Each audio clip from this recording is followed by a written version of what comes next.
Magandang gabi, Pilipinas. Narito ang latest sa lagay ng panahon. Hanggang ngayon ay umiiral pa rin ang hanging amihan. Ito ay nakakaapekto sa northern at central Luzon. Kaya naman, ang Metro Manila at ang natitirang bahagi ng Luzon ay makakaranas ng isolated light rains. Dahil sa easterlies, nagkakaroon ng wind convergence o yung pagsasalubong ng dalawang hangin. Ito nga ay yung hanging amihan at easterlies. Nagdudulot ng maulap na kalangitan na may kasamang light to moderate rain showers and thunderstorms. Partikular yan dito sa Visayas, maging sa rehiyon ng Bicol, Zamboanga Peninsula, Northern Mindanao at Caraga. Samantala, ang natitirang bahagi ng Mindanao, kakaunti lamang ang kaulapan dyan kaya asahan lamang ang pulupulong pag-ulan o pagkidlat pagkulog. At yan ang latest sa lagay ng panahon. Kaugnay ng nalalapit na tag-init, hatid sa inyo ng Panahon TV ang ilan sa mga natatagong paraiso sa bansa. Kasama dyan ang tinuturing Boracay sa norte, ang Palawi Island at Anguil Cove ng Cagayan. Hindi pa ito madalas na puntahan ng tao, kaya naman kung nais niyong magpalipas ng gabi dito, kinakailangan magdala ng tent at food supplies. Pwedeng-pwede dito ang snorkeling dahil sa mayamang dagat dito. Kaya sa mga nagnanais pumunta dito, narito ang 3-day special weather forecast mula sa Pag-asa. Aayon sa inyo ang panahon liban lamang sa mga pulupulong mahinang pag-ulan. Ganun pa man, magiging maaraw pa rin sa susunod na 3 araw.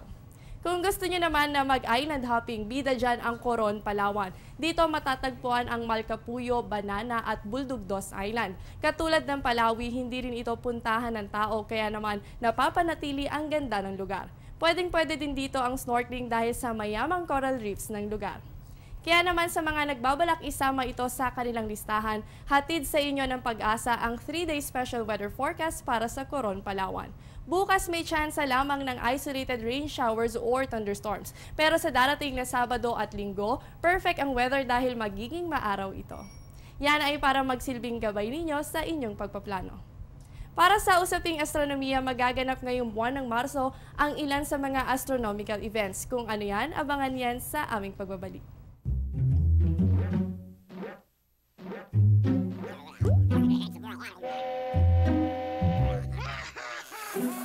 Worried kung nasaan ang package mo? Sa Air 21, worry-free!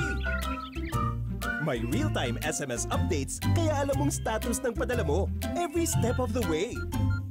Why worry? Pwede namang worry-free. Sa Air 21, sagot ko, padala mo! Sa March 17, magaganap ang full moon, ang pagkakataon na makikita ng buo ang buwan sa ating kalangitan. Masasaksihan ito sa ganap na 1:08 ng madaling araw. Sa March 21, magaganap naman ang vernal equinox o ang pagkakaroon ng pantay na haba ng oras ng araw at gabi sa magkabilang parte ng mundo. Kinabukasan naman ay magiging mas mahaba na ang daytime kumpara sa nighttime sa Northern Hemisphere. Para bukas, sisikat ang araw 6:04 ng umaga at tulubog naman ito 6:06 ng gabi. At yan ang latest mula sa Pag-asa DOST. Manatiling nakatutok sa Panahon TV kung saan walang pinipiling panahon ang pagbibigay impormasyon. Please check our official social media accounts and website para sa nangungunang ulat panahon. Ako ang inyong weather buddy Jessie Basco na nagsasabing walang dadaig sa taong may alam at laging handa. Magandang gabi.